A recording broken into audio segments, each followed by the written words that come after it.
Okay, colleagues, this meeting number 58 of the Standing Committee on Public Safety and National Security is now in session. And of course, today's meeting we will be following up, as we have been on Bill C-51.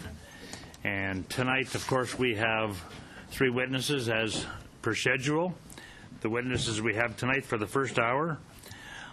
We will welcome friends of the Simon & Wiesenthal Center for Holocaust Studies, Mr. Avi Benalolo, President and Chief Executive Officer. And by video conference from Calgary, we have Mr. Justice John Major. Welcome, sir. And by video conference from Vancouver, we have from the Center for Immigration Policy Reform, Mr. Martin Kolokok. And I've been advised, of course, that each witness has up to 10 minutes to make a statement should they wish, followed by a Q&A. And I have been advised, I just bring to the attention of the committee, that Mr. Justice John Major has no opening remarks, but of course he is there for Q&A. So we will go through the order in which we have it on the agenda here, and we will now start with our opening remarks. So Mr. Benlolo, you have the floor, sir. I just want to check, just before you get started, Justice Major and Mr. Kolokok, are you live and well and all hooked up here? Speaking for Major, I've been alive and well for some time. Well, that's fine, and thank you. And Mr. Kolokok, you're all in good humor here tonight now too.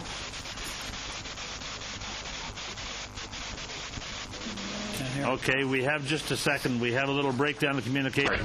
Sorry, can you hear me now? I certainly can. It's Martin Kolokok. Hey, thank you very kindly. Good. And on behalf of the committee, let me apologize for keeping all of our witnesses waiting. Regretfully, as you know, Parliament sometimes is not totally predictable, and we had late votes tonight. But we are now here, and we thank you for your patience. And we will now go ahead and start. Mr. Benlolo, you have this floor. Well, thank you. I'll be speaking for about 8 minutes, and then we can do some Q&A if you'd like. So good evening, everyone, and thank you for providing me with this opportunity to speak here today. My name is Avi Benlolo, and I'm the President and CEO of the Friends of Simon Wiesenthal Center for Holocaust Studies, an organization that was created to advance humanity in the name of Simon Wiesenthal, a Holocaust survivor who lost some 80 members of his own family. Wiesenthal dedicated the rest of his life not to vengeance, but to bringing war criminals to justice and to educating against anti-Semitism, hate, and intolerance. Indeed, social advocacy and education is the mandate of my organization. In a special session on anti-Semitism in the House of Commons on February 23rd, Friends of Simon Wiesenthal Center was appropriately recognized for its dynamic programs countering anti-Semitism through education and promoting tolerance for everyone. 50% of the global population lives in unfree conditions as a result of oppressive ideologies. Freedom House has calculated that only 12% of the 957 million people in sub-Saharan Africa are free, as are only 5% of the 410 million people in North Africa and the Middle East. Democracy and our world as we know it is under threat by groups such as the Islamic State, ISIS, Boko Haram, Al-Qaeda, the Taliban, Hezbollah, Hamas, and others who practice ruthless ideology of hatred and intolerance. According to the Global Terrorism Index produced by the Institute for the Economics and Peace in 2013, there was a 61% increase in the number of terrorist attacks from the previous year. With the emergence of ISIS, one can only expect a significant increase in 2014. The last 10 months have demonstrated that the Western world is not exempt from these statistics, and the Jewish community feels particularly vulnerable. The attack on the Jewish Museum in Brussels in May 2014, a kosher supermarket in Paris in January 2015, followed by the shooting of a Jewish guard in front of the Copenhagen's main synagogue in February 2015, are only a few examples of the growing trend of terror against the Jewish community. Indeed, it has become common practice for terrorists to target Jews either directly, as was done in Bulgaria in a bombing of a Jewish tour bus in 2012, or as part of a larger attack, as was the case in Mumbai in 2008 that left 6 people dead in a synagogue and 160 others dead. And of course, we'd be remiss if we weren't as well to mention the Charlie Hebdo attack in Paris, which again followed suit with the kosher supermarket. Thus, an assault on the Jewish community in Canada and the potential for a mass atrocity is not beyond imagination. According to Toronto Police hate crime statistics released just last week, the Jewish community is the most frequent target of hate crime, citing an 11% increase in 2014. Therefore, the Jewish community remains most vulnerable to terrorist attacks. The trial of convicted terrorists Chiheb Esseger and Ray Jasser, for instance, reveals plans to derail a Via train and to use a sniper to kill, and I quote from their own intelligence records, the police intelligence records, prominent members of Canadian society and, quote, rich Jews. The devastating attack on Parliament Hill and murders of Warrant Officer Patrice Vincent and Corporal Nathan Sorello should serve as a wake-up call for all Canadians. The recent detention of Janseb Malik, who planned to bomb the U.S. consulate in Toronto, among other buildings in the financial district, demonstrate that this threat is real and persistent. It is the responsibility of our government, first and foremost, to ensure the physical security of Canadian citizens. According to the Office of the UN High Commissioner for Human Rights, and I quote, "Security of the individual is a basic human right, and the protection of individuals is, accordingly, a fundamental obligation of government. States, therefore, have an obligation to ensure the human rights of their nationals and others by taking positive measures to protect them against the threat of terrorist acts and bring the perpetrators of such acts to justice." Friends of Simon Wiesenthal Center stands behind the spirit of Bill C-51 and the effort to enhance the safety and security of our country. In particular, we welcome the decision to increase information sharing between Government of Canada institutions and the creation of a criminal offense for knowingly advocating or promoting the commission of terrorism offenses. My concern is that many of those who have opposed this bill simply are not aware of the increasing threat of terrorism and the rising tide of hatred here in Canada, particularly on university campuses, but not exclusively. And I want to give you some examples. York University in Toronto serves as a case in point. Hanging in York Student Center is a mural depicting a Palestinian poised to throw the rocks he is holding behind his back. On his scarf is an image of a blank map of Israel. This violent image complements the Facebook profile photograph of the current president-elect of York's Student Union, which states "Smash Zionism." These examples are, in my opinion, a clear call to violence against the Jewish people and supporters of Israel. I was recently advised by a student at York that when passing a table of Palestinian supporters, he was asked if he wanted to, and I quote, "go to paradise," a known code for jihad recruitment. Additionally, student organizations that allegedly advocate for human rights hang flag of known terrorist organizations at their events without consequence. I fear that the growing climate of anti-Semitism and hate on campuses is leading to the next logical step and inspiring students to recruit for and join terrorist organizations. While my organization encourages freedom of expression and open debate, permitting the spread of hostile ideology which targets one specific group and creates an atmosphere of fear and intimidation at our institutions of higher learning sets a dangerous precedent. In the book Radical, My Journey Out of Islamic Extremism, the author, Majid Nawaz, explains how he used his position as president of the student union in London's Newham College to recruit students for his radical cause. The book provides remarkable insight into the issue of recruitment to terror on university campuses and supports the need for legislation such as Bill C-51 in Canada. As such, we encourage the bill to take into account the growing radicalism on Canadian campuses. This includes financing of terrorism either directly or indirectly, and consideration of what I refer to as economic terrorism. This may include, for example, the sponsoring of flotillas to support and encourage terrorist groups, and for campaigning to economically boycott, divest, and sanction democratic states that are allied with Canada.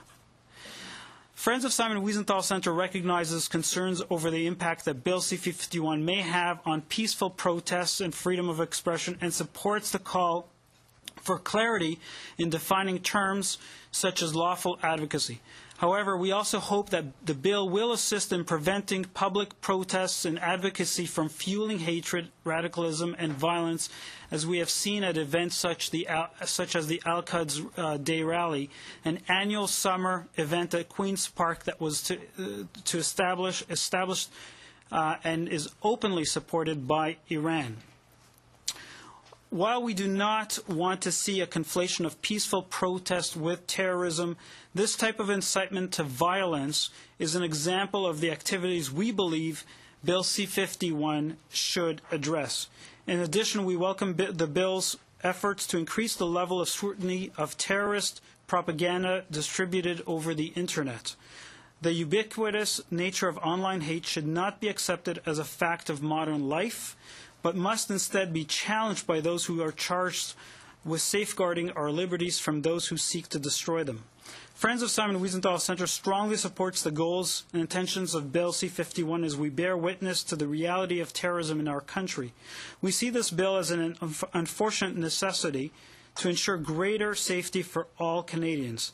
That being said, I'm almost done. That being said, it is of critical importance that sufficient legal and procedural mechanisms are put in place to ensure that our rights to privacy and peaceful protest and freedom of expression are in no way diminished. I'm confident that we can find an appropriate balance.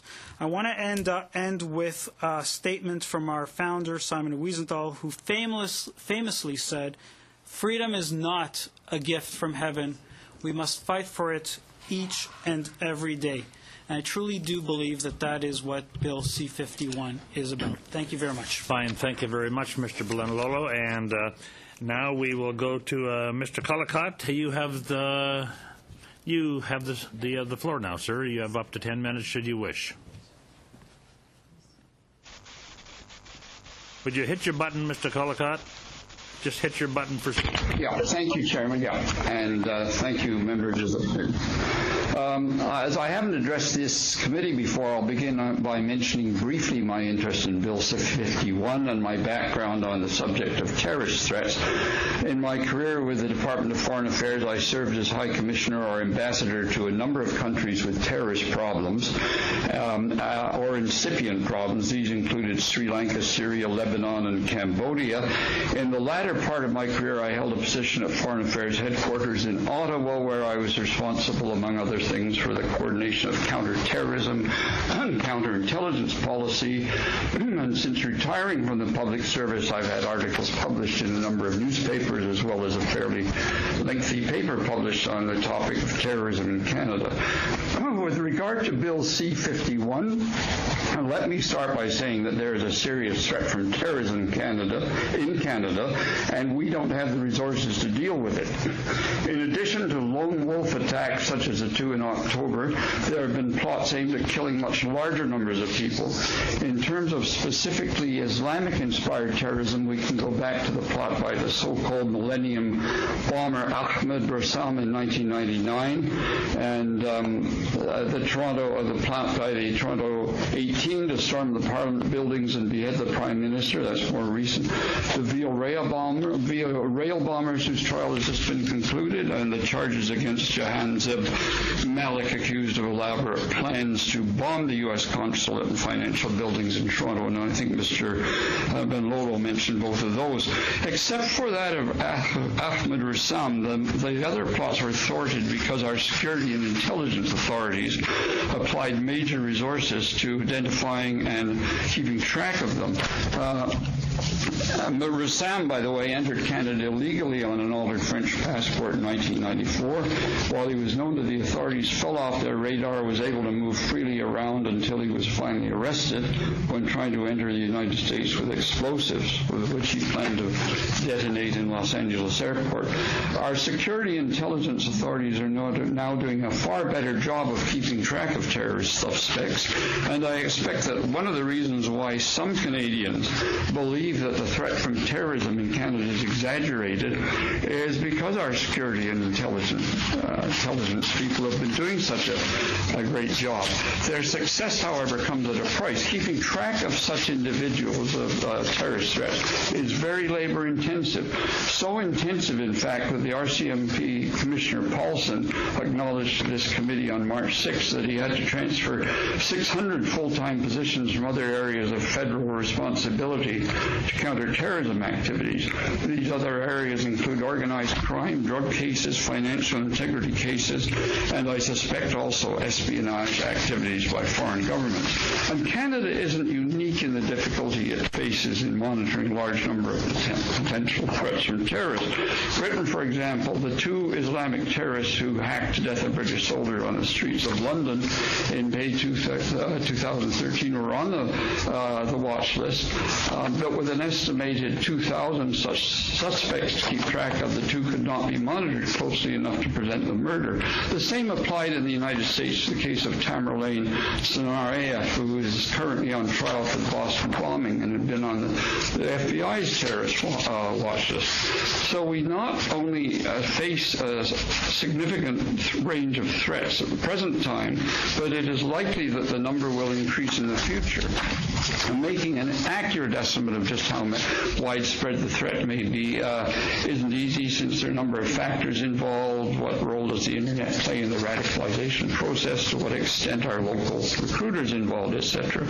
And we may also have to expect at least some trouble from Canadians who have joined the ranks of ISIS in Syria and who managed to return to Canada and bring their extremist views with them. I think someone estimated now 130 of them. In addition, we will have to deal with an increasing number from the Muslim community as it grows rapidly in size. An Environics poll taken in 2007, probably the most comprehensive poll taken of the attitudes of Muslims in Canada, showed that a very large percentage reject violence. Only 1 in 8 of those polled believe, for example, that the Toronto 18 plot was justified. However, Statistics Canada's population projections to 2031 indicate there will be a very substantial increase in the Muslim population, from just over 1 million now to 2.5 times as many in 2031. And if the proportion who think that attempts such as the Toronto 18's plots could be justified remains at around 1/8, this would provide a much larger pool from which violent jihadis could emerge than is the case at present. Now, not all terrorists come from the Muslim community. There have indeed been quite a number of notable cases who are converts. Just how many jihadists and violent jihadists are converts is not too clear. Studies show in other countries it's a majority up to 90% in Australia. I would guess that it's just a probably between 70 and 90% come from the Muslim community. Given these various considerations, it is likely that in the future our security intelligence authorities will have considerably more subjects to keep track of than they do, suspects to keep track of than they do now, and well beyond their capacity to monitor without transferring even more resources from other important tasks. In the circumstances, it makes sense to give the authorities increased powers to deal with the threat, and while this may require some rebalancing of civil liberties and security, I have every confidence it will not place us on a slippery slope towards a police state, as some suggest. Canadian democracy and civil society are far too strong for this to happen, and I believe that if any of the proposed legislation is found to be excessive and a threat to our democratic traditions and civil rights, the institutions and mechanisms are in place to make the necessary connections. In the meantime, I think a good case could be made for having robust oversight and review mechanisms in place, and this may require additional resources if present arrangements remain in place. Before I conclude my comments, I'd like to mention one other issue that's relevant to the discussion. It is in the interests of the Muslim and non-Muslim Canadians alike to see that our fellow Muslim citizens are fully welcomed and integrated into Canadian society. To this end, the RCMP has been engaging in community outreach programs to establish closer relations with members of the Muslim community and other minorities and build a relationship of trust. Such programs are not without their pitfalls, however, and considerable care has to be taken in establishing the motives of the groups involved. As some of you may recall, the RCMP learned last September that some of the organizations that had reached out to were not exactly what they made themselves out to be. The National Council for Canadian Muslims, NCCM, whose executive director appeared before this committee on March 12th, had reportedly spent 14 months along with another Muslim organization producing a handbook titled United Against Terrorism, and the RCMP agreed to contribute a section to this book, but indeed the RCMP's name and logo appeared on the handbook's cover. Shortly before its release, however, and with the book already in print, the RCMP decided not to proceed with the project, and according to media reports, withdrew its success because of the adversarial tone of parts of the publication. Some accounts reported that one of the concerns was that the handbook counseled Muslims to limit the extent of their cooperation with Canadian security and intelligence agencies. Had the RCMP investigated the background of the NCCM more closely, they would have realized there was reason to be cautious about becoming involved with it in the first place. Back in 2007, for example, the Director General of Communications of CSIS stated that the organization, under the name it used till 2013, the Council on American Islamic Relations Canada, or CARECAN, seemed to be advising Canadians not to help CSIS discharge its duties, while at the same time it was making vague accusations to the media about inappropriate behavior by CSIS staff, and yet never making use of the opportunities available to them and which they were aware of to alert CSIS management of the allegedly unacceptable behavior.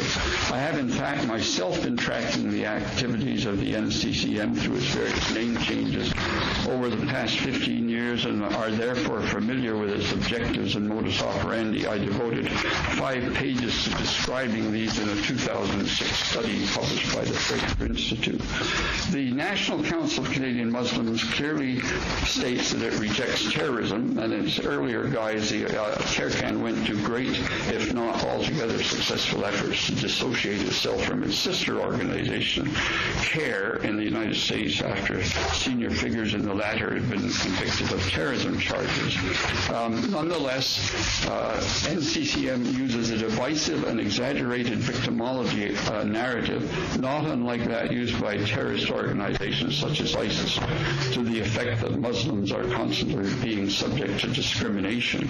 And I might mention one of their arguments was there was a spike in anti-Muslim acts after 9/11. Well, in fact, there was for 2 or 3 months. But since then, there have been 3 times as many anti-Jewish acts, even though there are far fewer Jewish people in Canada than Muslims. Some are of the view that the I'd like to ask you just to wrap up with you when you're a little Okay. Well, some argue that the NCCM's target on victimology is to extract from government and society concessions that would enable hardline Muslims to advance an Islamic agenda. Usually when they charge an organization with stereotyping Muslims, they cave in. The CBC did it, the IBC did it. And there are other issues about how representative they are of Canadian Muslims. I can come to that in the question period if anyone's interested.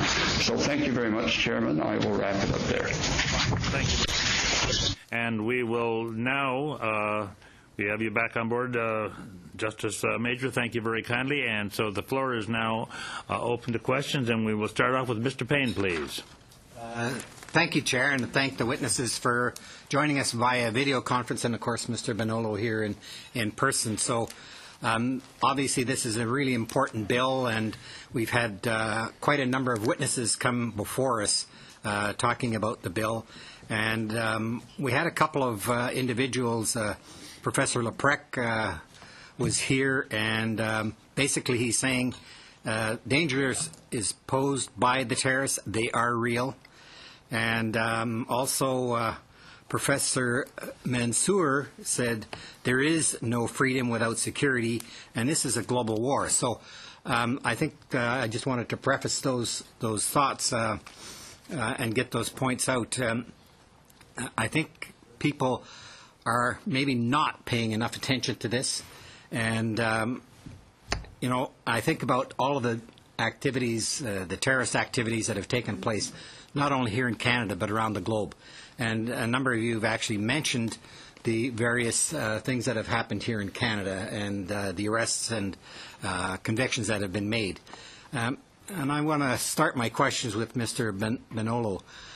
Your organization came out in support of this legislation when it was tabled, and obviously you've mentioned a little bit about the threat for the Jewish community in Canada and around the globe, and why it's important that we involve these laws and provide the necessary tools. If you could maybe add to what your thoughts are regarding providing additional tools to our law enforcement and to CSIS. Well, in terms of providing additional tools, I'm fully supportive, I believe, and you know, because I've worked with the police quite extensively and know them very well, and you know, we continuously talk about hate crime and hate crime legislation, and try to press charges for various hate speech incidences. I mentioned Al-Quds Day, where we have tried to push forward charges because we felt that it's quite disconcerting for someone to stand up at a rally and preach hatred towards the Jewish community and to threaten to go shooting on a shooting spree in Israel, which is exactly what was done. And so we've had interaction with the police, and we concur with one of the statements that was made, that we do believe that there is insufficient resources for the intelligence community, for the police services. There has to be much more. So much is going under the radar. Because I've been doing this for way over 15 years, and I've been monitoring websites and emerging hate groups and reading a lot of the dialogue that is going on social networking, so much of it is actually not being monitored, not being followed up sufficiently. And I do believe that more resources are necessary. They're more than necessary. They're essential for this country to provide a safety net for not only, I mentioned the Jewish community because I'm speaking from that perspective, but I'm genuinely concerned. In Toronto, as an example, someone walking onto a subway with a backpack and, you know, in the morning rush hour. We should be very concerned. We are not, I don't think the general community in Canada, I mean citizens and law enforcement, have their radars up. I really do believe that we're still asleep. So I think that one of the things that this bill will do is wake people up, and this is exactly what we're doing here today, I believe. Okay, thank you. We heard this morning from the Toronto Police, who were very supportive of the promotion and advocacy of terrorism provisions in the Criminal Code amendments. As he cited, there were a number of instances excuse me, where he has seen individuals promoting hatred and violence, but they use their words very cautiously and carefully so as not to be caught up by current laws. And I think that's probably what you're referring to. And I wonder if you could make any further comments in that area and your viewpoints on those amendments. Yeah, I mean, I'd be happy to, and I kind of skipped it because I ran out of time. But and I can do it by reading you a quote if you would allow. But I'll read you this paragraph that I did leave out of my statement, and I'll explain to you what had happened in response to your question. So it goes like this. Anti-Israel and anti-Jewish speeches are a defining feature of this rally. I'm talking about Al-Quds Day, along with Hezbollah flags and posters of the Ayatollah Khomeini. Our greatest concern, however, is a type of language employed by the leaders of this rally in gaining support for their cause. For example, as reported by the Globe and Mail and various other news agencies, video footage of the 2013 rally appears to show the former head of Palestine House declaring to the crowd, and I quote, "We have to give them an ultimatum. You have to leave Jerusalem. You have to leave Palestine. When somebody tries to rob a bank, the police get in. They don't negotiate, and we have been negotiating with them for 65 years. We say, get out or you are dead. We give them 2 minutes, and then we start shooting. And that's the only way they'll understand." This was said at Queen's Park in 2013 in front of hundreds and hundreds of people. So we gathered all this information in response to your question. We gathered the video evidence, the statements, everything. We put together a file. We went to the hate crimes unit of the Toronto Police. They looked at it. They actually concurred with us, and they sent it off. Now, the issue with hate speech is you have to get the AG to sign off on it. And so, it went off to the AG, with whom we actually also met with and talked to him about how we felt. And at the end of the day, he turned it down. Now, I honestly believe that he didn't press charges against this individual, because it's politicized. This particular person is a leader in the community. So we've seen this time and time again. I can give you another example. The East End... We're running out of time on this response. Okay. Okay, thank you very much. Thank you very much as well, Mr. Payne. And we will now go to Ms. Sims. You have the floor, 7 minutes. Thank you very much. Excuse me. First of all, I want to thank you for your presentation, and you too, by video conference. And I know we're here discussing a very, very important issue. First of all, let me make it very clear that I do not support any acts of violence, and I think any acts of violence, verbal or physical, that are based on race, culture, or religion are quite abhorrent. And we live in a country where we take a lot of pride in our multiculturalism. So don't want to get heavily into that, but right now I also heard a lot in the presentation, at least the second one, on the Muslim community. And let me tell you that I have the privilege of representing a very active Muslim community in Surrey, BC, and they have been doing exemplary work on taking on radicalization and working with youth in an interfaith way, not on their own, but with others. And I think I would like to take this opportunity to commend the BECMA for the work they have done. And people who have turned out to the meetings are Canadians like us sitting around this room. And what I hear from them, from the Muslims, the Sikhs, the Christians, and even those who don't have a religion, is we want to have a safe and secure country for our children, and they want what we want for our children. The questions I have a little bit, the first one is more towards Mr. Major. And, as you know, Air India tragedy, the largest act of terrorism taking place on Canadian soil, touched Canadians right across this country, coast to coast to coast.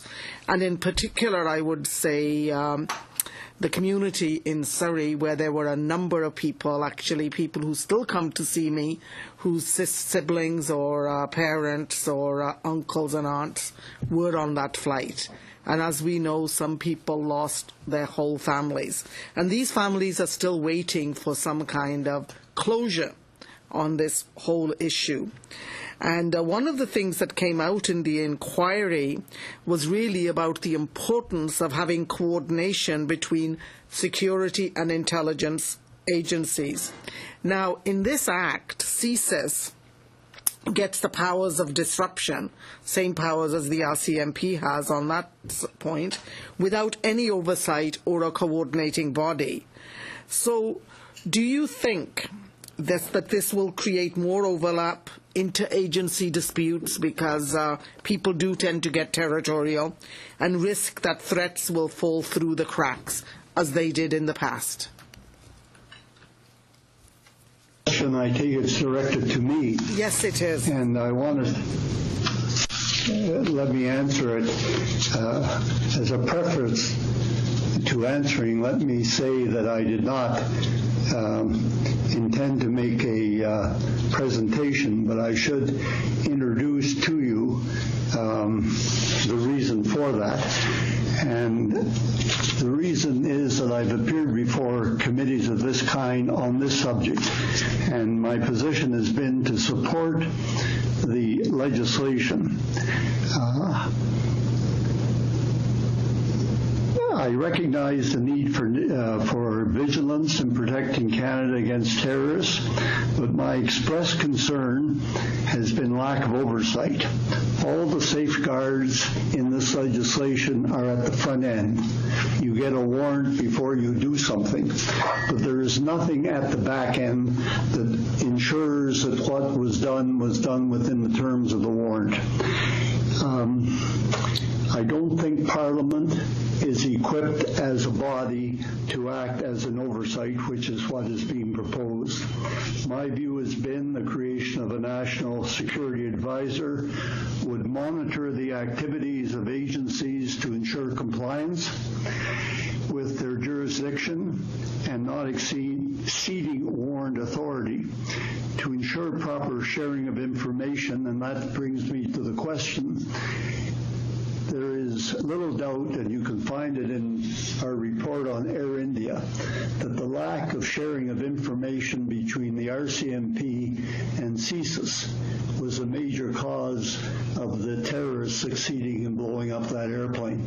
Had there been a free flow of information between CSIS and the RCMP, there's a high probability the plot would have been uncovered. So it's with that memory that I bring these views before the committee.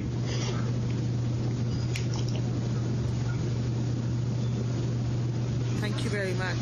You know, following up on that, and I absolutely have read the report with a great deal of interest, and I've noticed that the call that you made in that report for a National Security Advisor has not been heeded. Because we don't have such an advisor to settle disputes between the agencies. But I look at this new bill that allows for increased information sharing. But what does it really do to ensure that information sharing will actually happen? And do you think giving disruption powers to CSIS just gives them less incentive to work cooperatively with the RCMP, and there is more incentive now for both organizations to work in isolation rather than together? Well, it's always better if they can work successfully together. But I don't believe, humans being human, that the information sharing will be complete unless there is the equivalent of a national security advisor. There's a number of reasons for human nature being as it is, and I won't go into them, but in order to ensure vital sharing of information, there has to be oversight at the back end. Thank you very much. Now, I'm just going to ask you one last question, and then I'll move on to the others. You're actually out of time, but I'm going to give you an extra minute due to the introduction. Thank you very much. What do you believe is the absolute single most pressing reform that we should make to ensure another tragedy like the Air India bombing does not happen again? And do you see it in this bill? The lack of a national security advisor, to me, is an impediment that runs the danger of the objectives of the bill not being achieved. Fine. Thank you very much, Mrs. Sims. And we will now go to Mr. Blancy, please. 7 minutes. Yes, thank you very much. Thank you to all the witnesses. We have a very distinguished panel today.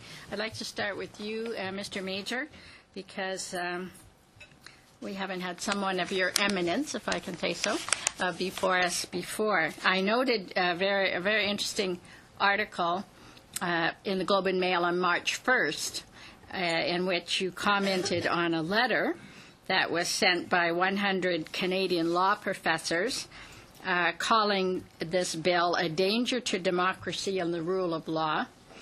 You said that the letter was way over the top, and that because we're dealing with a serious problem of terrorism in Canada, you can't have a half-hearted war against that. So I found your comments very interesting. I want to ask you two things. And, you know, a good lawyer never asks questions they don't know the answer to, but I honestly don't know the answer to this. We have heard this morning that, and other witnesses, that this bill is going to allow everyone's personal information to be shared widely between all of the security and law enforcement agencies in Canada. We've also heard witnesses say that any activity that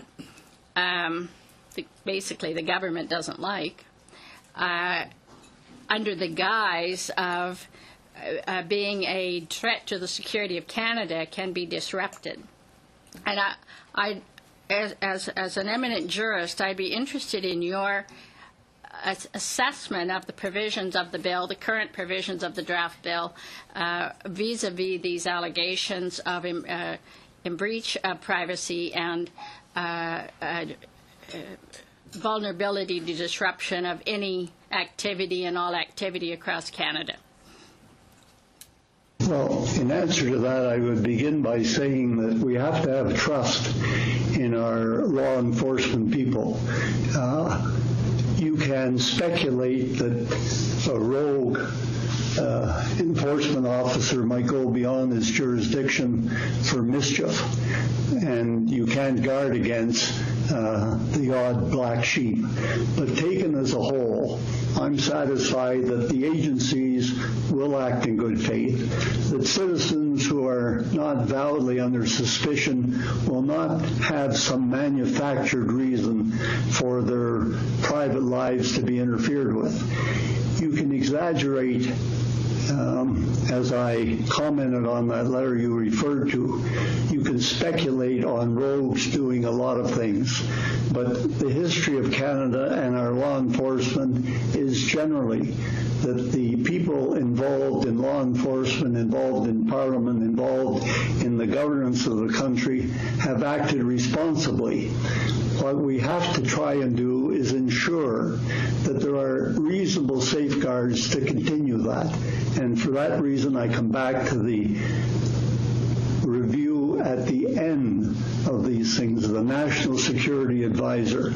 I said earlier, there's a lot of protection at the beginning. You have to get warrants, but there's nothing at the end to see whether the warrant was followed. I appreciate that very much. I have a question for you, Mr. Collicott. We've met before over the years, and you are, as you know, an expert in our immigration system. We heard testimony that the Section 5 of this bill, which relates to the Immigration and Protection Act, should not be enacted. And I wonder if you would give your views on that section of the Act.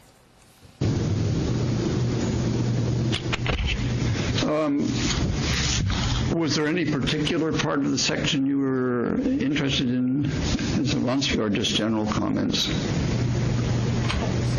Section 5 of the Act, and I don't know if you have the bill in front of you, but it basically has provisions relating to our immigration system. If you haven't had an opportunity to look at that, don't worry about it. I was just interested if you had. There were specific questions about that section. I would be happy to try and answer them. Sorry, I'm not hearing that. There's a lot of interference, even with my headphones. Can you help me? It's a specific question. Oh, yeah. Sorry. The question is that we've heard at least one other witness say that this section relating to the Immigration and Refugee Protection Act should not be enacted, as in its entirety.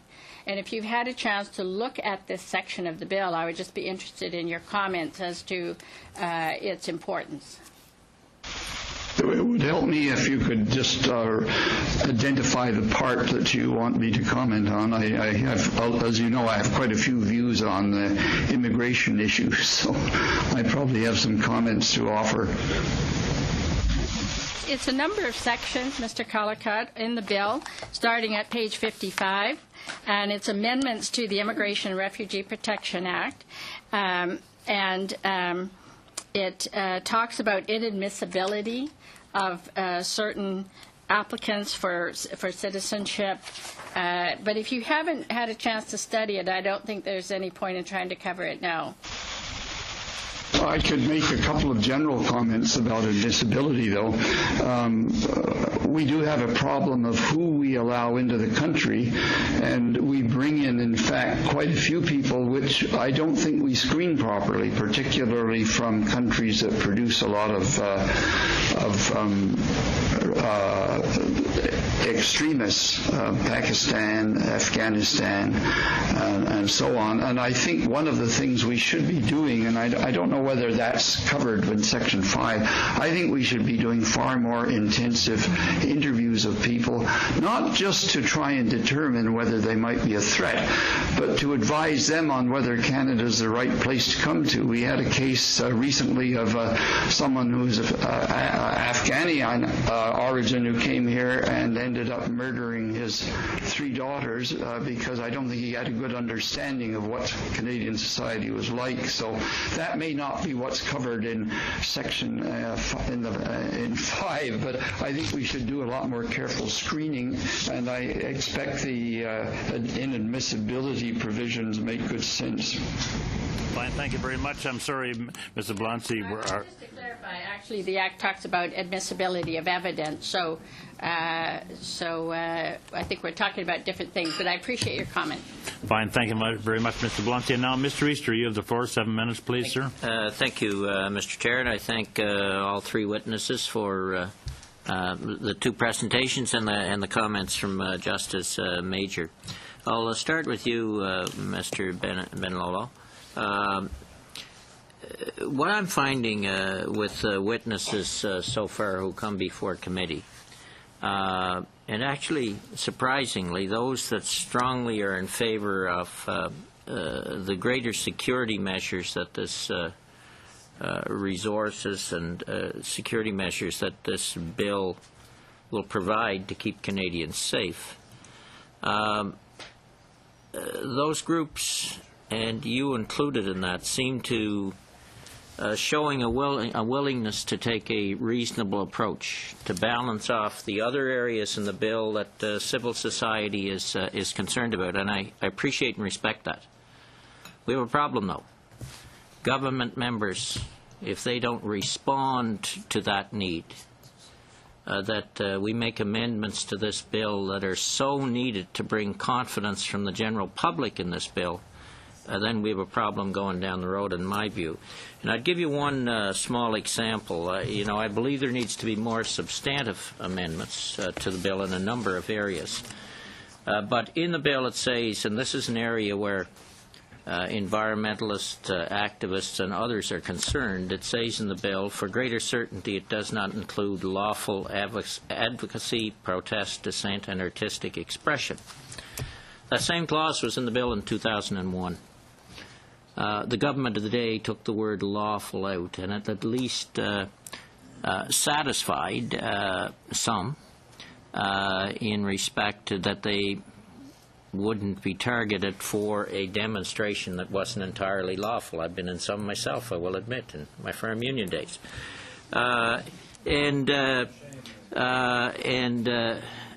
Would you be agreeable to take that word out? I think I'd have to understand it better, and I'm not a lawyer. I'm an activist. My concern, of course, is that organizations, legitimate organizations, should go out and freely protest. I am concerned about some, which is why I mentioned the specific rally that I did. Some organizations perhaps spewing hate towards others.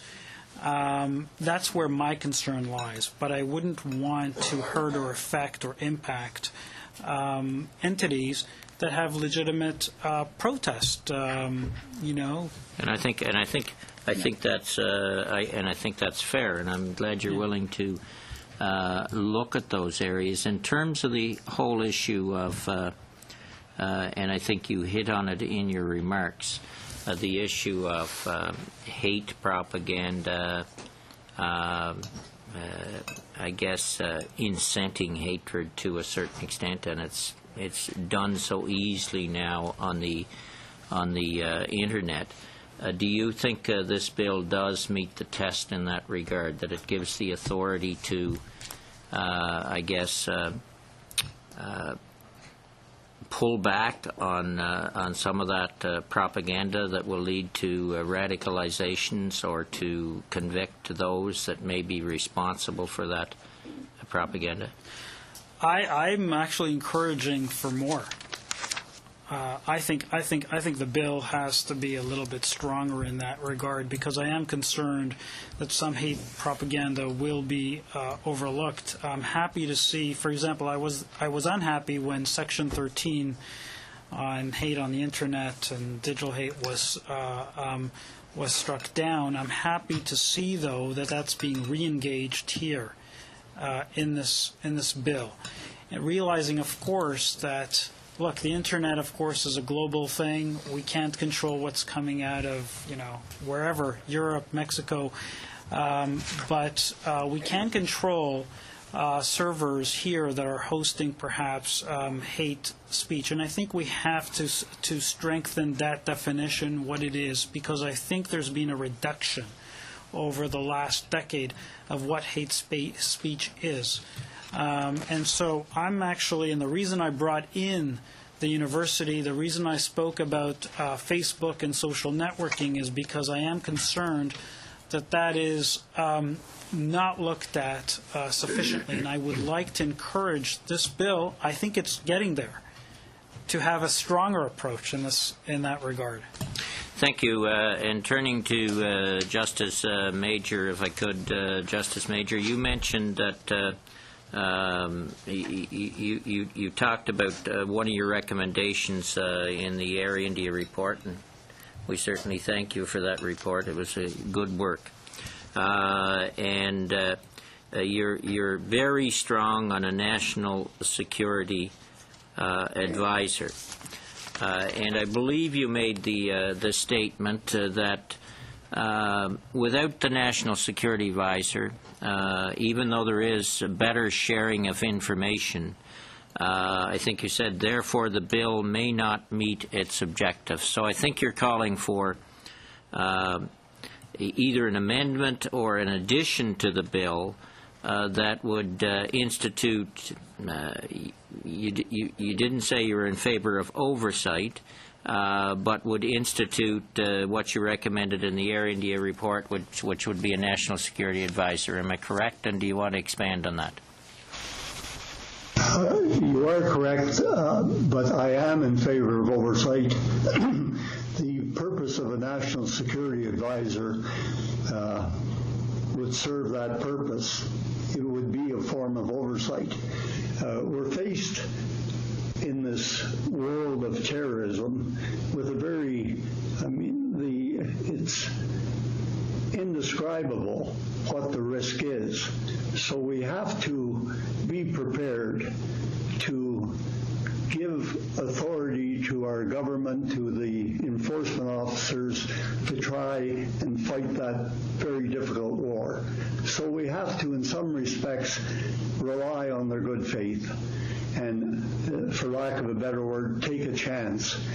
I say taking the chance can be minimized if we have hindsight.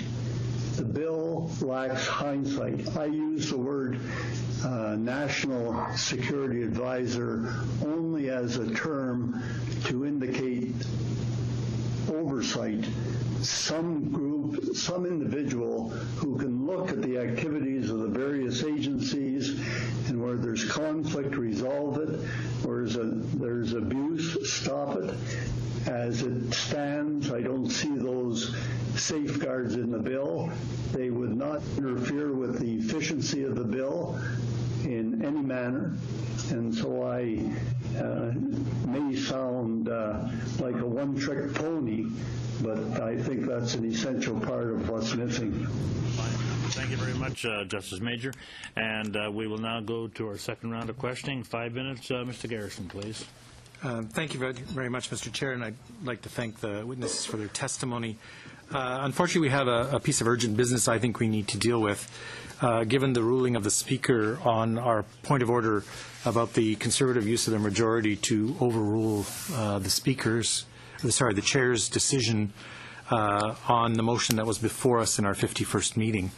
So I have a motion I would like to move at this time, because the Speaker said he couldn't deal with the matter unless it was reported to the Speaker.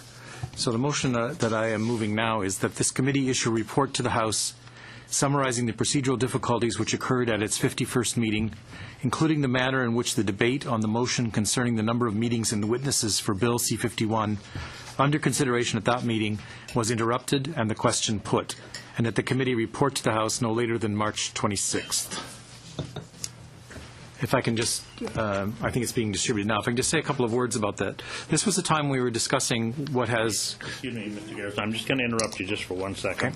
Okay. We're getting very, very near to our time. So what I am going to do, being as that we only have 2 or 3 minutes left in the first hour, of course you will continue to have the floor, but I am going to excuse our witnesses, and that I don't want to have our witnesses sit here and then run out of time and then just have them sitting waiting in vain. So on behalf of the committee, I would like to thank Mr. Bonolo and Mr. Collicott and certainly Justice Major. Thank you very kindly for your attention here today, and obviously we'll be dealing with another issue before us right now with the motion. So thank you for your attendance and have yourself a good night. You have the floor again, Mr. Garrison. Thank you. I don't mean to belabor this issue tonight because we do have other witnesses to hear, but it has become increasingly clear that there are many Canadians who wanted to be heard at this committee, and the action that took place at the 51st meeting resulted in fewer opportunities than we would like to have seen. So I've tried to phrase the motion in a non-combative manner, I guess I would say. It simply states the facts that need to be referred to the Speaker so that he can deal with those facts. So I'm not asking anyone on the committee to take a side on what happened, but simply to report the dispute to the Speaker so that he can deal with it. And that's my understanding of the ruling that he made the other day, and that's my reason for moving the motion at this time. Okay, thank you. Further discussion? Seeing none, we will call for a vote on the issue. Recorded vote, please. Recorded vote. Does everybody have a copy of the motion before them? Fine, thank you. Go ahead, please. Ms. Oblonsky? No. Mr. Falk? No. Ms. James? No. Mr. Norlock? No. Mr. Payne? No. Madame Doré-Lefebvre? Oui. Mr. Garrison? Yes. Ms. Sims? Yes. Mr. Easter? Yes. Defeated 5-4. Defeated 5-4, being as how we have less than a minute left before our next session. We will now suspend for 3 to 5 minutes while we welcome our new witnesses.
Okay, colleagues, we are back in session, and of course, for our second hour here, we have a different group of witnesses, and we are here to welcome today to further study on Bill C-51 from the Canadian Association of Chiefs of Police, Scott Todd, the Deputy Commissioner for the Investigation for Organized Crime from the Ontario Provincial Police, and from the Canadian Thinkers Forum, we have Tahir Gora, Director General, and Aruj Shahida, Director. And by way of video conference from London, the United Kingdom, as an individual, we have Peter Newman from ICSR. Do we have you live here, sir? How's our video hookup? Are you on? Yes, you do. Thank you very much. Well, thank you very much, and thank you for staying up a little later. And we apologize for running a little late with the committee, but the parliamentary procedure took a little precedence for an hour or so. But we are here with us now, and so as per the normal process of this committee, you will have up to 10 minutes for each group to be able to make an opening statement, should you wish, and then after that we will go to Q&A. So we will start off with Mr. Todd. You have the floor, sir. Thank you. Distinguished members of the committee, I'm pleased to accept your invitation and be here today as the co-chair of the Counterterrorism and National Security Committee, representing Chief Clive Waghill, President of the Canadian Association of Chiefs of Police, and its members. The mandate of CACP is safety and security for all Canadians through innovative police leadership. This mandate is accomplished through the activities and special projects of a number of committees and through active liaison with various levels of government and departmental ministries having legislative and executive responsibilities in law and policing. A primary principle for every law enforcement organization in Canada is the importance of safeguarding the fundamental rights and freedoms guaranteed by the Canadian Charter of Rights and Freedoms and the human rights legislation. Law enforcement agencies also understand the importance of the respect for victims of crime and the understanding of their needs. CACP has supported Canada's counterterrorism strategy of building resiliency against terrorism and the 4 pillars of the strategy, which are prevent, detect, deny, and respond. CACP has also assisted in the development of terrorism legislation and supported past programs and activities sponsored by the federal government.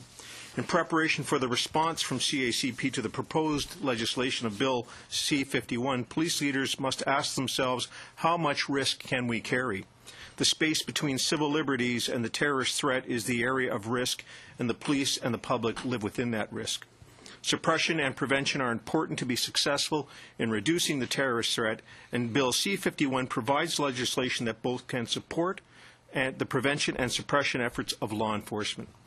The recent collective efforts by police to increase community safety and well-being demonstrates the need for cooperation between police services, social service organizations, governments, and communities.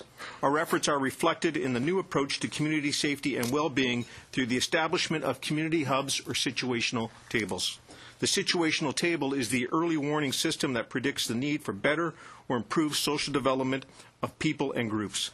Identifying and mitigating those risks requires leadership and collaboration with the sharing of information in a prescribed format that protects privacy, yet allows for the table to identify acutely elevated individuals who have demonstrated antisocial behavior and need assistance before they become radicalized to terrorism or other harmful criminal behavior within our communities.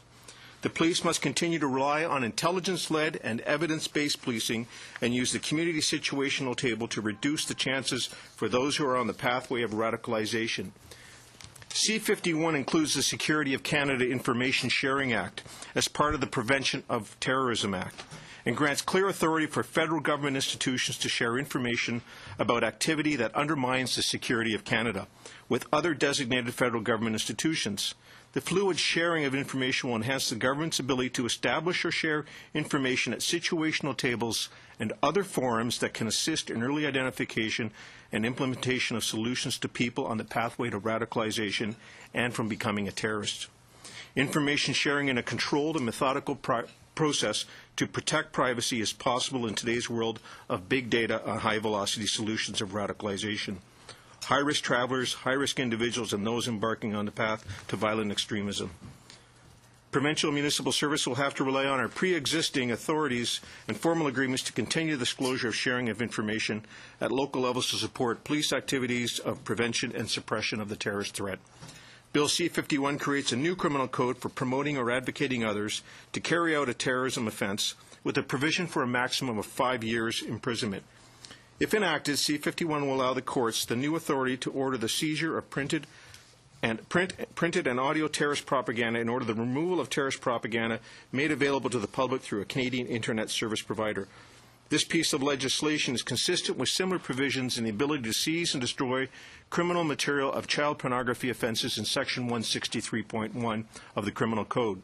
To now have a similar offence to include terrorist propaganda is consistent with the changing terrorist landscape and threats in Canada. Having the ability to deter and remove the propaganda material used by the sympathizers and supporters that incite or propagate terrorism is a critical factor in creating off-ramps from the path of radicalization. The criminal code provisions of C-51 will provide law enforcement and the courts the tactical ability to intervene and stop those individuals who, by communicating statements, knowingly advocate or promote the commission of a terrorist offense with the new section. There is also a second aspect to this offense, that there will exist a burden on the Crown to prove the person had knowledge that an offense will be committed or being reckless as to whether any of those offenses may be committed. Section 83.222 will allow a judge who is satisfied by information on oath that there are reasonable grounds to believe that any publication, copies of which kept for sale or distribution as terrorist propaganda publications, to order seizure of the material and destroy if necessary. Seizing and destroying terrorist propaganda removes the influence of terrorism, the terrorist message, and provides more space to the voice of community groups and government programs that are promoting the counter-narrative. Other important amendments to the criminal code include the recognizance threshold requirements that will be carried out and is necessary to prevent the carrying out of the offense to the terrorist activity may be carried out and likely to prevent the carrying out of a terrorist activity. The new thresholds speak to the preventable opportunities for law enforcement versus the higher threshold of response opportunities. The amendment actually permits a judge to order a person to be detained in custody for 2 additional periods of 48 hours each. The proposed change will allow police the opportunity to ensure that when time is critical, becoming aware of information about a possible terrorist attack and the ability to identify, detect, and apprehend so to prevent a terrorist attack, there will be an opportunity to detain a person based on the likely to be carried out threshold. This new threshold actually speaks to preventing an attack in today's terrorist environment.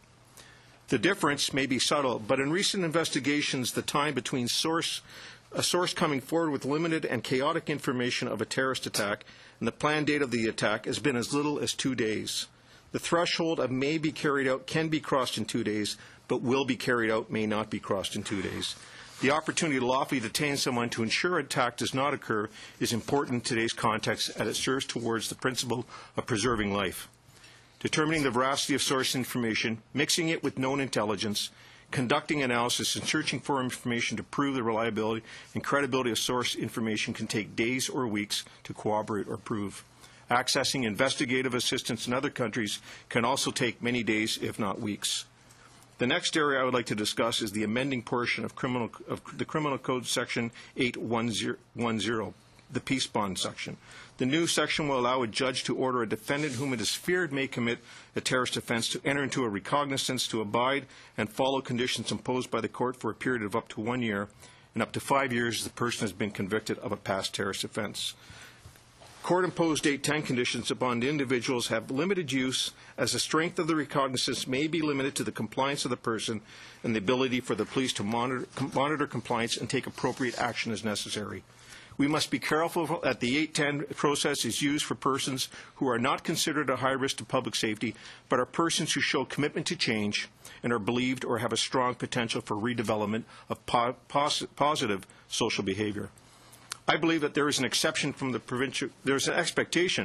provincial court justices that the police are responsible and accountable to monitor compliance of court-ordered 810 recognizances and report back as is necessary. This is an additional burden to law enforcement. Similar to other anti-terrorism legislation, there is no new money attached to this legislation, and the requirement to use this information will cause police services to reprioritize and redirect our limited resources away from other priorities that include commercial crime, organized crime, proceeds of crime, and specialized police services. Terrorism investigations require the same skilled and experienced members who investigate those other offences but are now being used to respond to the new terrorist threat in Canada. In closing, I would like to state that underestimating the threat is dangerous and overestimation is expensive. Bill C-51 offers improvements for the federal police to share information amongst our justice sector partners, security partners, but more importantly and hopefully with the community partners and government situational tables designed to reduce the terrorist threat and improve community safety and well-being. What has been successful today will not make us successful in the future. Our learning and education must outpace that of the terrorists. The members of CACP are committed to upholding the laws of Canada and working within the legislative construct that is provided. Thank you, and I look forward to answering any of your questions. Well, thank you very much, Deputy Commissioner Todd. And now we will go to the Canadian Thinkers Forum. And either of you or both may speak, but you're limited to a total of 10 minutes. Thank you. You have the floor, sir. Thank you, Honourable Chairman, Standing Committee, Public Safety, and honourable parliamentarians, ladies and gentlemen. My name is Tahir Islam Gora. I am Director General of Canadian Thinkers Forum and Secretary General of the Coalition of Progressive Canadian Muslim Organizations. I am accompanied by my colleague, Ms. Arooj Shahida, Director, Canadian Thinkers Forum. Canadian Thinkers Forums is a small, not-for-profit organization and think tank focused on delicacies and complexities of human diversity and globalization. We run awareness programs against anti-Semitism, Muslim women abuse cases, honor-killing issues, and radicalization. We also design de-radicalization programs. We are also conducting study reports titled Growing Islamic Radicalization in Canada for the past 3 years. Our findings so far in regard to those study reports are quite alarming and troublesome. In the shadow of our own study reports, government's proposed Bill C-51 seems us very vital and important. Within our limited resources, we have discovered through our online studies that more than 2,000 young Canadian Muslim individuals are radicalized to the extent that they feel grievances against Canada over her involvement in Afghanistan and now in Middle East. Through our online and on-ground studies, we have discovered that more than 20,000 individuals associated with Islamic centers in Canada want to replace Canadian secular laws with Sharia laws. More than 20,000 individuals are actively affiliated with Canadian chapters of extremist Islamic organizations such as Muslim Brotherhood, Jamaat-e-Islami, and Hizb ut-Tahrir. Over 100 individuals in Canada came into our study radar supporting ISIS or ISIS-related ideology. Majority of Canadian Muslim population strongly disagrees with Canada's support to Israel over terrorist organization Hamas. In our study areas of Islamic radicalization, we are quite concerned about growing activities of Islamic nature in Canada. Being born and raised in Muslim families, we are well aware of certain mindset in our diaspora that is leading to jihad ideology and damages to our own values. Over past 2 decades, many new mosques, Islamic schools and centers were founded in Greater Toronto areas and other parts of Canada in order to fulfill the demands and needs of growing Muslim community, which estimates over 800,000 in GTA alone. Of course, there is no harm in increasing number of Islamic centers, but what alarms us when we see continuing teaching and alienated trends through those centers condemning host society and its core values. Sadly, most Islamic centers and their imams are taking their followers to the opposite direction. Following are the factors at play in most Islamic centers in Canada and elsewhere that are the root causes of Islamist radical mindset. Number 1, gender inequality. Number 2, promoting political Islam through burqa and niqab. Number 3, supporting draconian laws such as Sharia laws. Number 4, hatred towards host society. Number 5, hatred towards other religions. Number 6, practicing and trying to implement medieval religious lifestyle. Number 8, advocating alienation within Muslim masses from the host society. 9, denouncing democratic liberal values. 10, rejecting freedom of expression. And in the end, preaching doctrine of armed jihad. If they don't support the notion of jihad openly, they do not denounce it either. Having said those factors, I would like to clarify that Muslim men and women adherent to Islam's medieval ideology and their Islamic centers do not represent about 1 million Muslims in Canada, but they are vocal, politically active, and noticeable. otherwise. Majority of Canadian Muslims are 9 to 5 folks, and they want to live normal, regular life despite their certain mindset on certain issues. They are also victims of extremism and terrorism in their back homes and in Canada as well.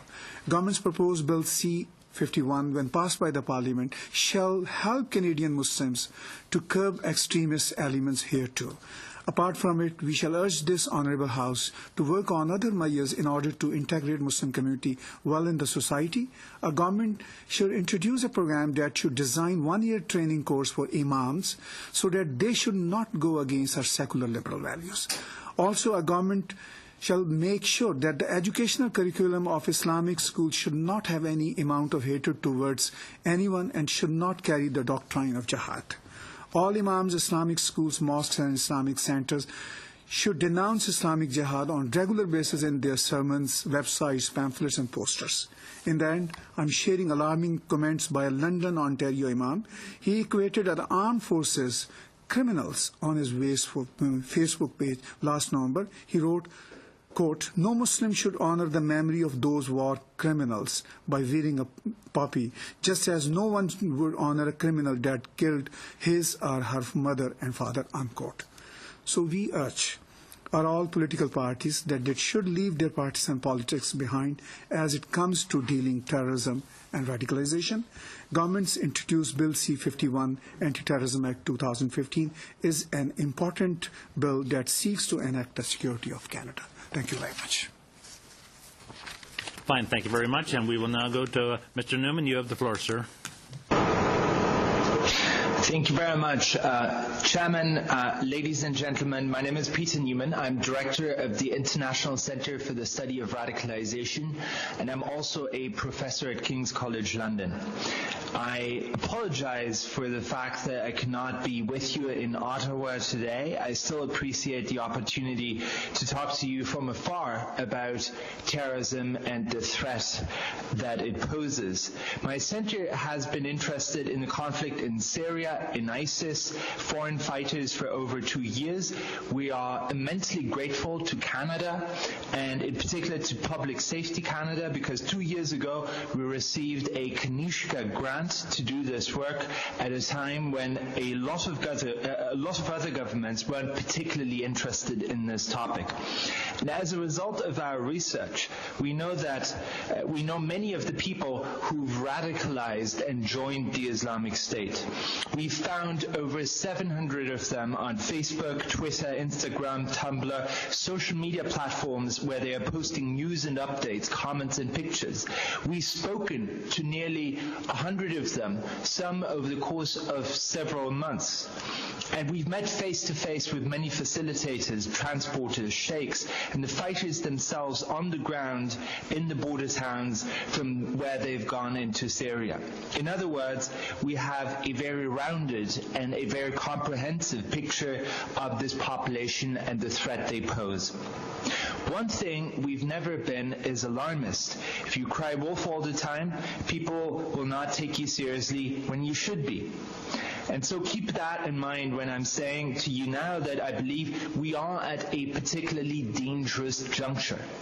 Only 4 years ago, we thought this conflict with jihadism was coming to an end. The Arab Spring was bringing peace and democracy. Osama bin Laden dead. Almost the entire senior leadership of Al-Qaeda dead. Almost exactly 10 years after 9/11, a lot of people were ready to turn the page. Today, we know that wasn't true. It was a false dawn. The threat today is worse than it's ever been. It comes not from one, but it comes from 3 directions, and I would like to briefly talk about each of those 3 in turn. The first is, of course, the foreign fighters. Only a few weeks ago, my center published a new estimate showing that the total number of people who've gone to Syria and Iraq as jihadists in the past 3.5 years now stands at more than 20,000.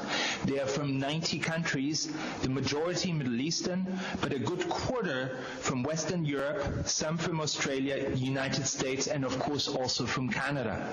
We know these people, we know their stories. And And we know there isn't just one story, there are many stories. Some of them are pious, others are not. Many have troubled histories, others would have had good prospects had they stayed in their Western home countries. Some were driven by the humanitarian suffering of the Syrian people, others were seeking thrill and adventure, and of course many were genuinely committed to the totalitarian ideology that is represented by the group that calls itself the Islamic State. And because their personalities, backgrounds, motivations, and indeed experiences in Syria and Iraq are so different, the people who survive and may at some point come back to Canada as well as to my country will pose very different types of challenges. Some of them will be disillusioned and can be reintegrated back into society. Others will be mentally disturbed and need psychological support. But make no mistake, there will also be a number who are outright dangerous. People who come back with military training, experience with global connections, often brutalized, emotionally desensitized, driven by and fully committed to their mission. They will plot against Canada as well as they will plot against my country, and they will also seek to inspire others. They will be the future leaders of their movement. Lots of attention has focused on the foreign fighters, but the imminent threat comes not from them, but from ISIS supporters. That's the second prong.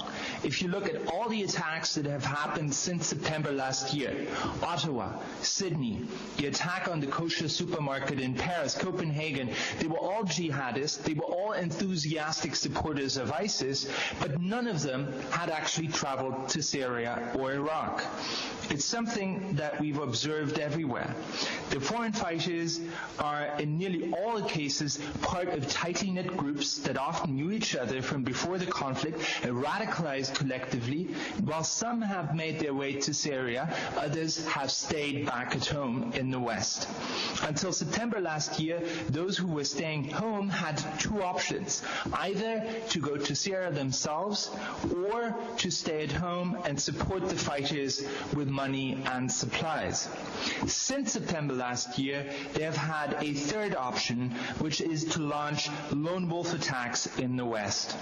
Because in September last year, ISIS spokesperson Abu Muhammad al-Adnani made an important announcement in which he said, and I quote him, "If you can kill a disbelieving American or European, kill him in any manner or way, however it may be. Smash his head with a rock, slaughter him with a knife, run him over with your car, throw him down from a high place, choke him, poison him." End of quote.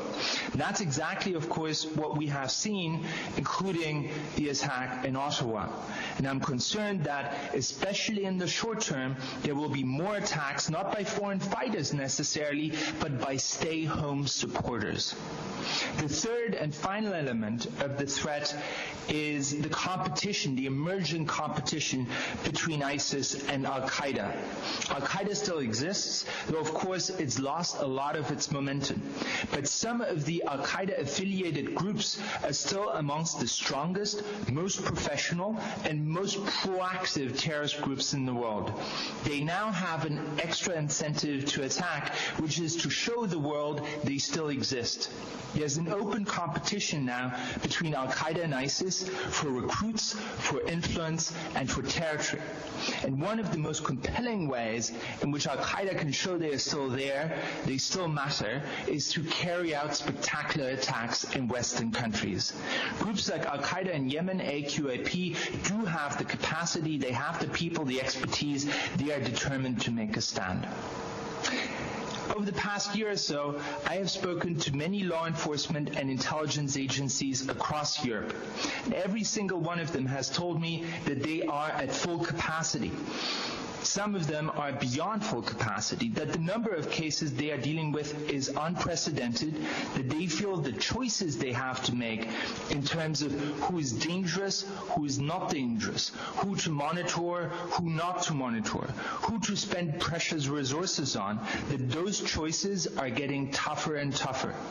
In the long term, this situation can only be dealt with by responsibly increasing the size of the security agencies. but you cannot hire 5,000 people overnight. And I think it's absolutely justified, given the nature of the threat, to increase the capacity in the short term by giving agencies specified additional powers with adequate oversight so they can make better choices, so they can reach their conclusions faster, so they can carry out arrests where necessary without delay. I'm not Canadian. I have no intention to interfere with your domestic political process, and I'm not an expert on Canadian counterterrorism law either. These are not issues that would be appropriate for me to speak on. What I can speak on is the nature of the threat. And based on that, let me say that I do have sympathy for the request by your government and by the professionals in your security agencies for specific additional powers. Thank you very much. Well, thank you very much, Mr. Newman, on behalf of the committee, and thank you for certainly engaging us across the pond. But at this time now, we will turn to our round of questioning. Mr. Norlock, you are up for 7 minutes, please, sir. Thank you very much, Mr. Chair, and thank you to the witnesses for appearing here today. My first set of questions will be to Deputy Commissioner Todd. Deputy Commissioner, we have heard in this committee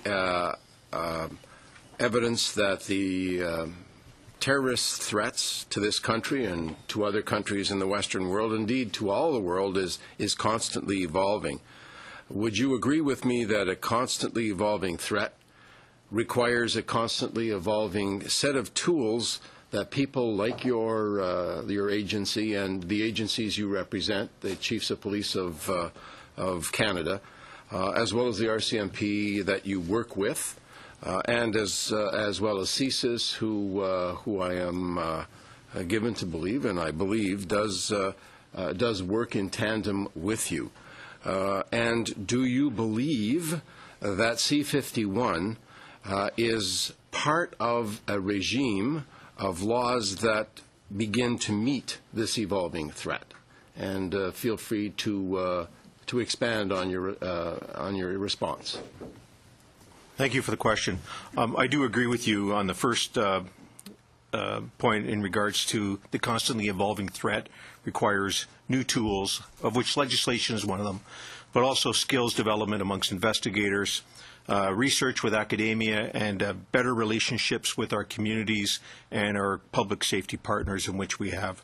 Those are three major areas in which the tools can be better built to make us more successful. As I think Professor Newman pointed out, is the evolving threat changes. In the 4 years in which I've been in this position, I have seen the threat of terrorism come from the plot-driven nature, where the police or a security service, foreign or national, would advise us that there was a plot occurring, that individuals were plotting to conduct a terrorist attack. I think Professor Newman put it out very well that it's now an individual member. There is no communication with other people, perhaps, but there's the sympathizer and supporter that may be behind the individual, but the actual plot, that lone wolf, as much as I wish there was a different term for it, but that individual actor that's going to commit terrorism is the threat we face today. And that may change for tomorrow, but it's the threat we're facing in right now, along with all the other past terrorist techniques or terrorist events that we have seen, the plot offenses, the various extremist groups that are out there, both left and right also. So it's the most recent one we're looking at is the lone wolf. Certainly is the one that is occupying many of our resources, much of our time, and is the one that requires the greatest amount of effort from law enforcement.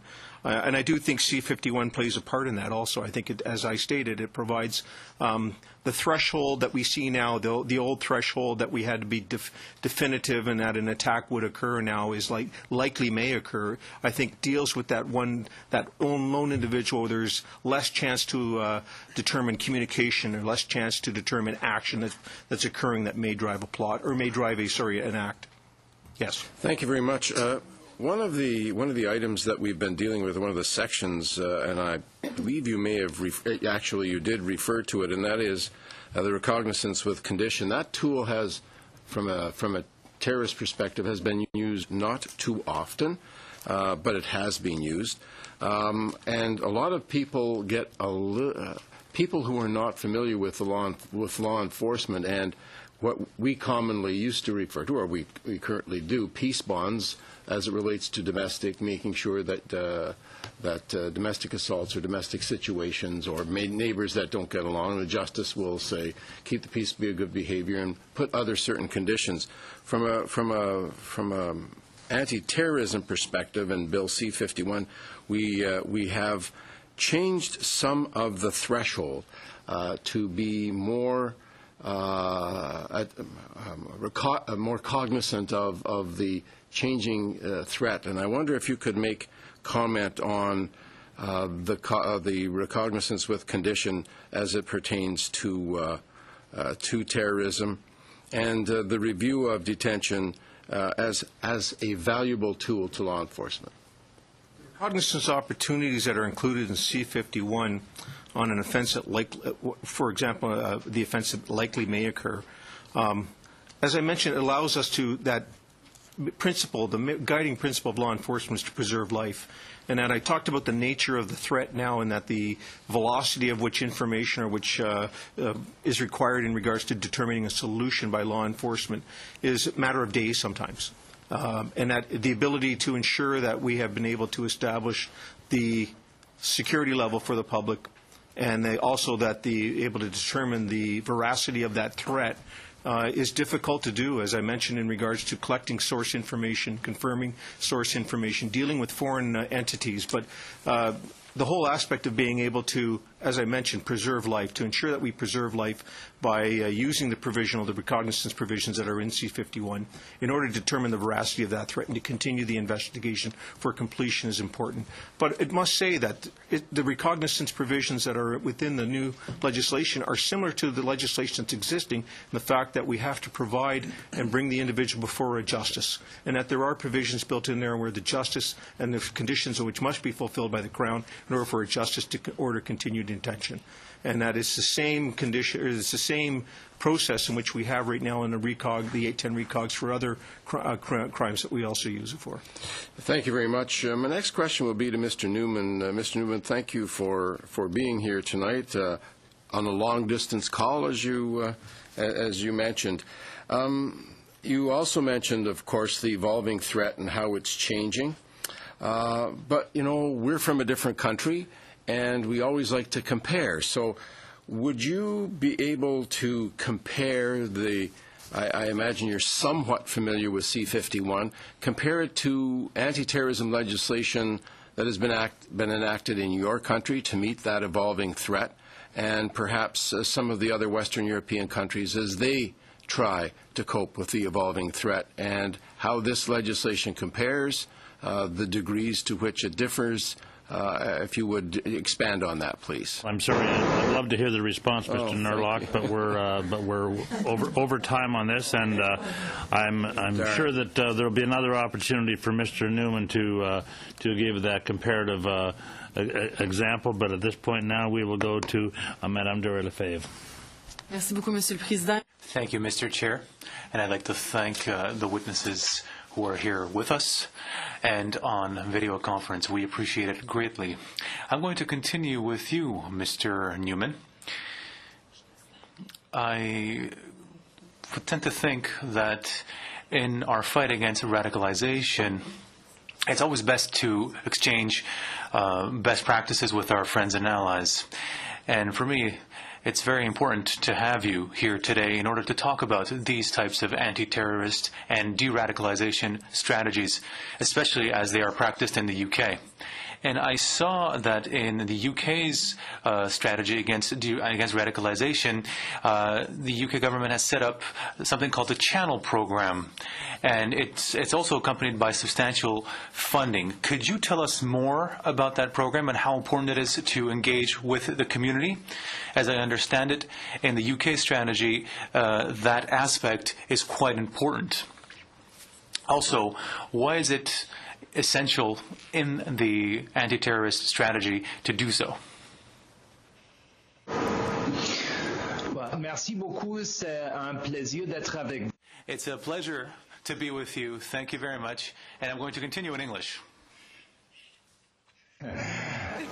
The Channel program is a very important program in the UK counterterrorism strategy. It is an intervention program, which means that if the police or other actors identify cases of high risk, people who are on the verge of engaging in violent extremism, those cases are then being referred to the Channel program. What the Channel program does is it brings together all the relevant stakeholders. That is the police, it could be welfare officers, it could be the school, it could be psychologists, it could be theological consultants, to figure out exactly what has gone wrong in that particular case and to work out a systematic intervention in order to prevent that person from going further and engaging in violent extremism. It is, if you want, the last stop before counterterrorism kicks in and someone gets arrested. It is to offer a last opportunity to a person to disengage from the path that they are on and to prevent people from becoming terrorists. And that Channel program has been used in, I think, 2,000 or 3,000 cases over the past decade, and the government in the UK says it has been very successful. I do think it has been very successful, though my criticism is that the UK government has been quite secretive about it. So we do not know exact numbers on how many of those people have reoffended, how many of those people have actually stayed out of trouble. But from my conversations with people who are involved in that program, it is a very useful tool.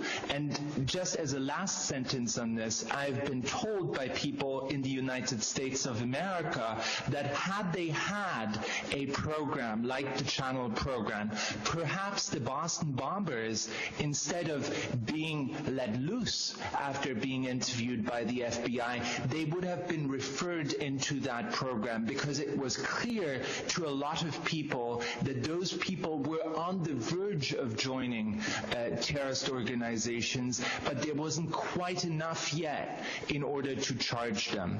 So it is a useful tool, I believe. Très intéressant. Vous venez juste de mentionner...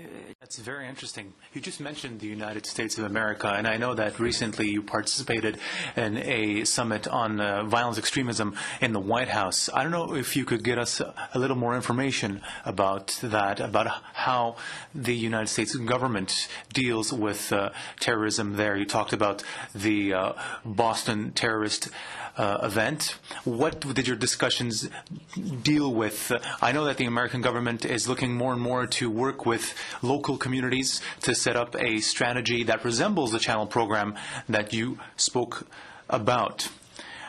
Or are they trying to give more power to their intelligence services? What are they doing? I had the privilege of participating in the White House summit, and I think even though it got a lot of bad press afterwards, I think it was a very worthwhile initiative because it highlighted the importance of prevention. It is very important to engage in counterterrorism, but counterterrorism in many ways is firefighting. It is to deal with urgent cases, people who are on the verge of carrying out terrorist attacks. But if we want to be successful in the long term, we have to complement the counterterrorism by prevention efforts. And I think it is very good that the Obama administration in the US has put a lot of emphasis on prevention, which is what it calls countering violent extremism. So whenever you hear that acronym, CVE, countering violent extremism, what they really mean is prevention. And in 2011, the U.S. government constructed a strategy to empower local actors to engage in countering violent extremism. These activities are not about empowering the intelligence services. I think it was very important for U.S. lawmakers and for U.S. decision makers not to what they call securitize relationships with Muslim communities. So they put a lot of emphasis on empowering communities communities to do their own work and to avoid the trap of using these initiatives in order to gain intelligence. That's not always been successful, but that was the intention by the U.S. government. I personally believe that it was an honest intention, even though I admit that since 2011, despite all the best intentions, not that much has happened in the U.S. So if you look at the U.S., there's not a lot of activity. Very much, Madame Merci. And now we will go to Mr. Falk. You have the floor, sir. Thank you, Mr. Chairman, and thank you to all of our witnesses for coming here this evening and complementing our parliamentary schedule. And especially to you, Mr. Newman, who've adjusted your clock significantly to be here with us this evening. Thank you. Mr. Gora and Ms. Shahidi, I'd like to begin with you. We've listened to a lot of testimony the last few days. All of the testimony seems to agree that there is a terrorist threat.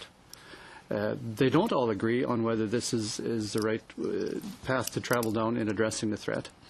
But I would like to ask you, you talked a little bit about radicalization among individuals, especially among Islamic people that are being radicalized. And I'm wondering if you can comment briefly on where you see this legislation addressing those concerns, and does it do an adequate enough job? Thank you, sir. We clearly see this legislation very vital to address certainly those issues.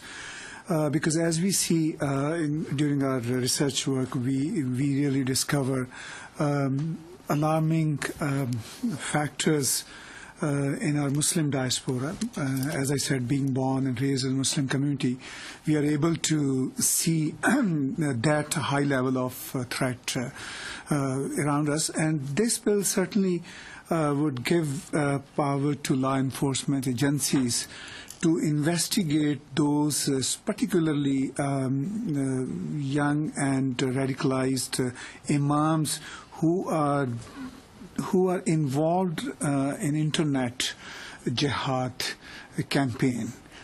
Because without this legislation, we don't see much powers for our law enforcement agencies to take care of that internet jihad campaign. So this is a strong recommendation for this bill. Okay, and you believe that Bill C-51 has the tools to address that issue? I actually believe that this bill does have some tool, but it should have more, actually, okay, in terms of curbing jihad propaganda on internet by Canadian fellows. Okay. Ms. Shahida, is there anything you'd like to add? Yeah, I would, although I'm just observer here, and he's... I just second him.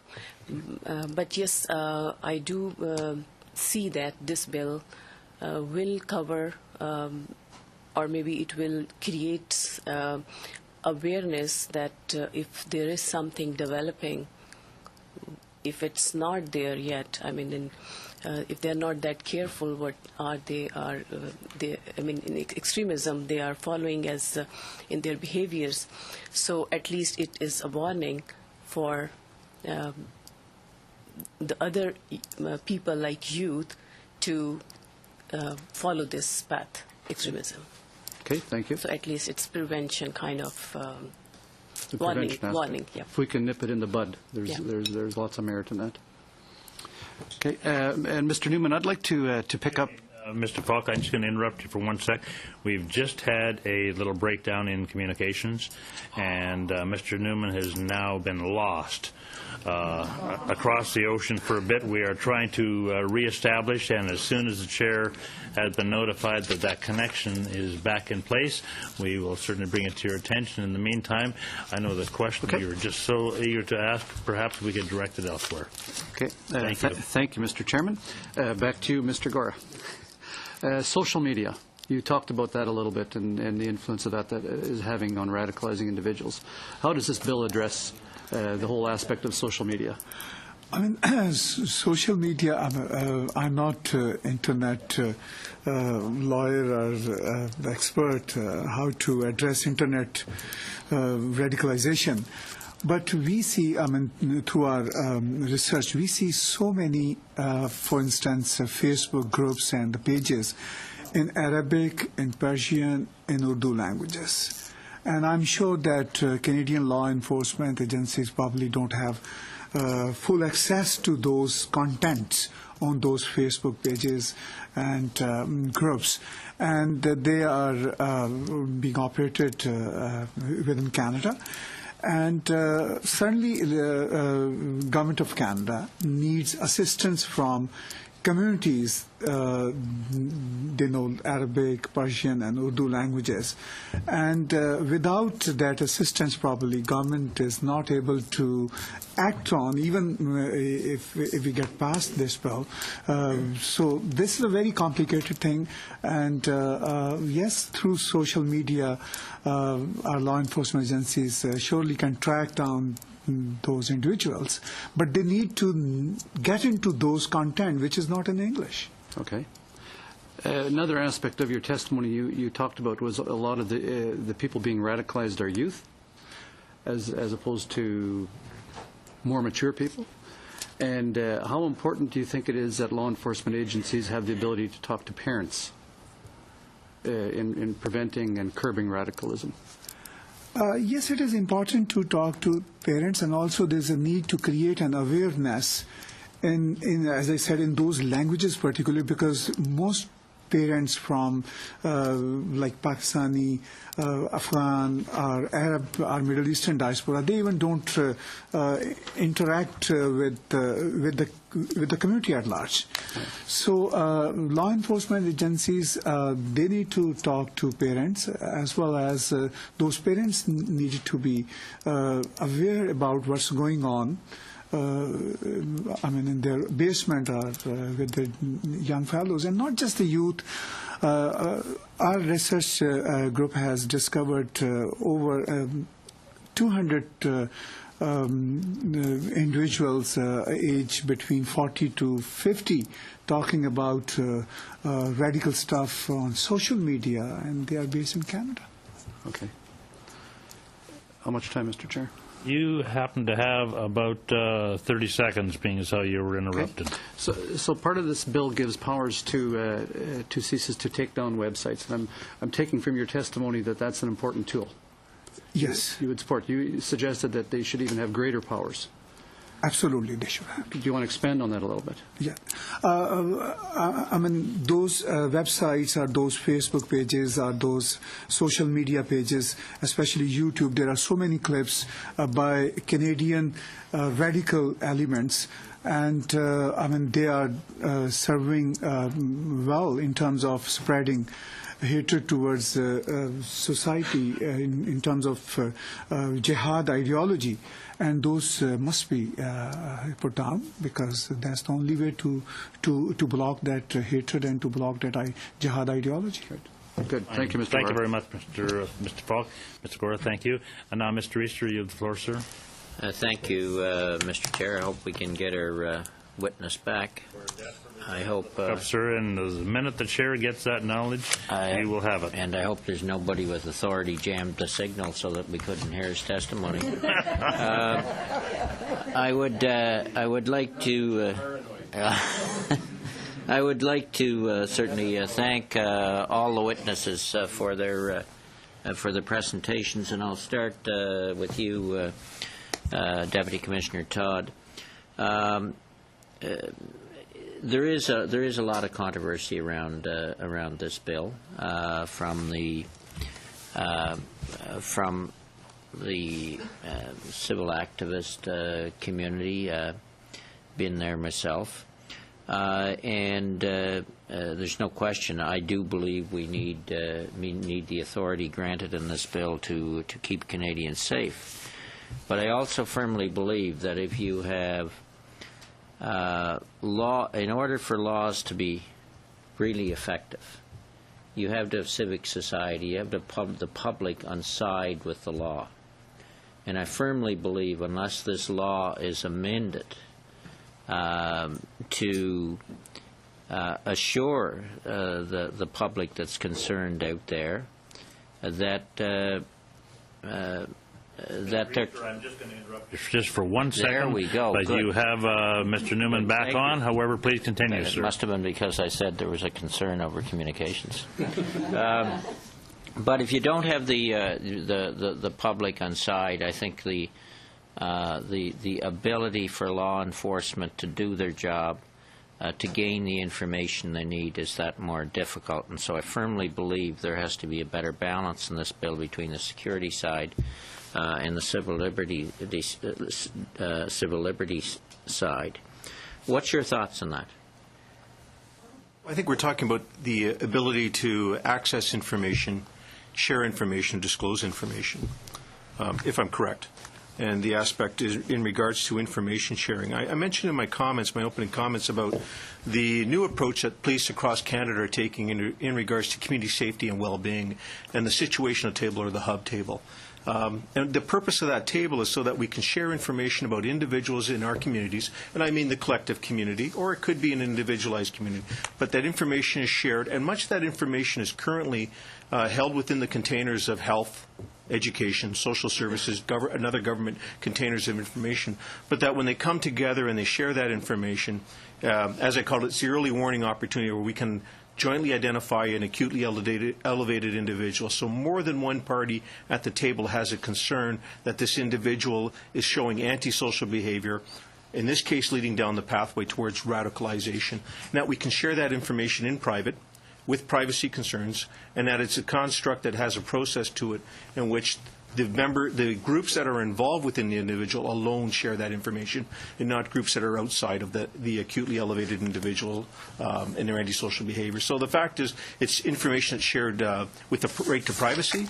It's information that's shared with respect to the individual, but also allows the organizations to intervene and provide opportunities or alternatives, solutions to that individual, so that we can curb antisocial behavior, and in this case, hopefully provide the pathway, off-ramp from the pathway to radicalization.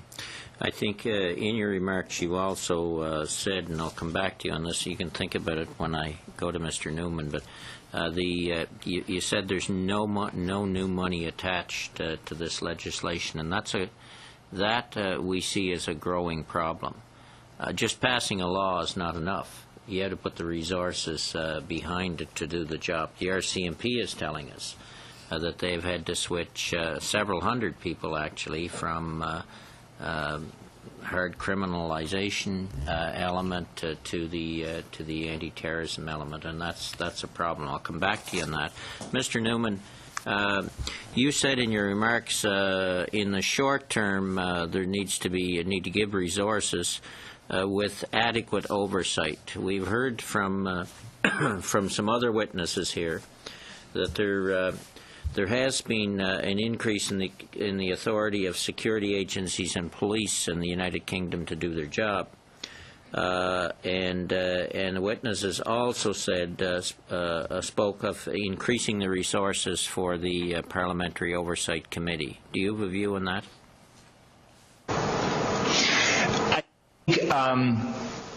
As an observer of this rather than an expert, I think the Parliamentary Oversight Committee in the UK has worked okay.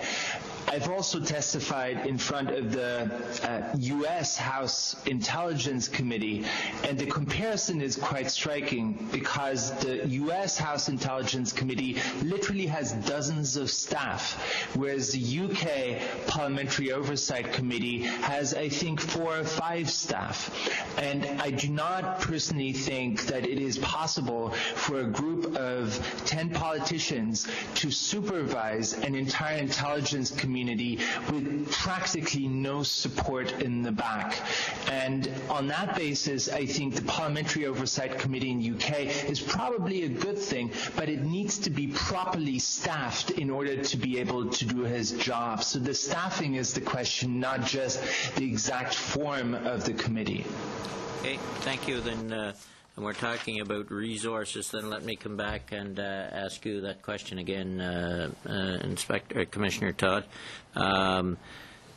what are the consequences if there's not enough money provided to law enforcement to handle the anti-terrorism element of C-51?